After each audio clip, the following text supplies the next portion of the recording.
Okay, I'm Tucson Morrison with On-Site Media. Today is Tuesday, June 16th, 2020, and I'm here with Dr. K, working at the 38th and Chicago medic bus. How did you get involved with the medic bus?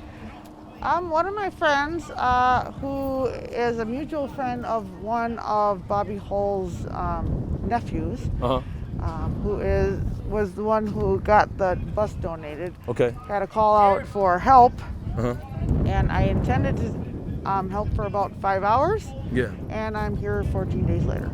Okay. And what has the help been that you've been doing here? Well, I saw more of the need for medical oversight because of the severity of cases that were coming in versus just normal cuts, bruises, dehydration, sunburn, blisters. And we have had pretty significant cases. Why I stayed after the first 5 minutes of my being here, an allergic reaction ended up being anaphylaxis. Okay. And without an EpiPen, likely would have not had a good outcome, even potentially having died. So if you hadn't been here, lives might have been lost. Correct. And so throughout your career, is this unprecedented, or have you been in situations like this before? Well, I trained at the 3 Trauma 1s in the Twin Cities, Hennepin County Medical Center, North Memorial, and Regions. Okay. So, that experience dates back, 22 years ago, but memory recall. Yeah. So the area is very different during the day. Yeah. During the day, it's a normal things that you would see in a walk-up first aid. And then come nighttime, it's a very different world, and that's where most of the more severe cases have come in. Okay, and this is just due to civil unrest, or is it just? No, just the population. It's just a very different visitor to the group.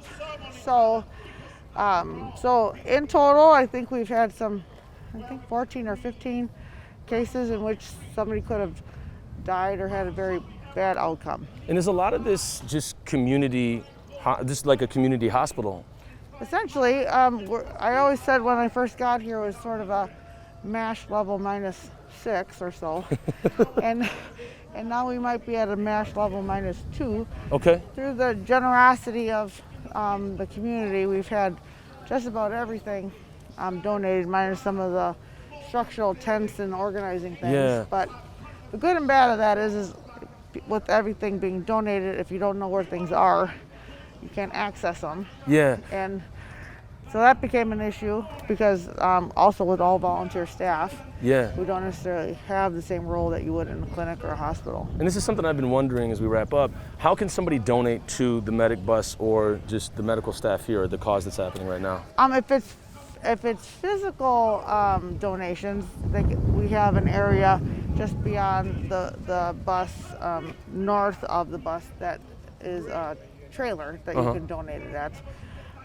And honestly, I don't know the exact electronic version of how to do that. That would be a question for Fawn, the executive director. Okay, well, I'll definitely contact Fawn and hopefully get the link to that in the comments below on this video. Thank you so much for the time, and I hope that your continued work is safe and as healthy as possible. I appreciate that. Yeah. Thanks.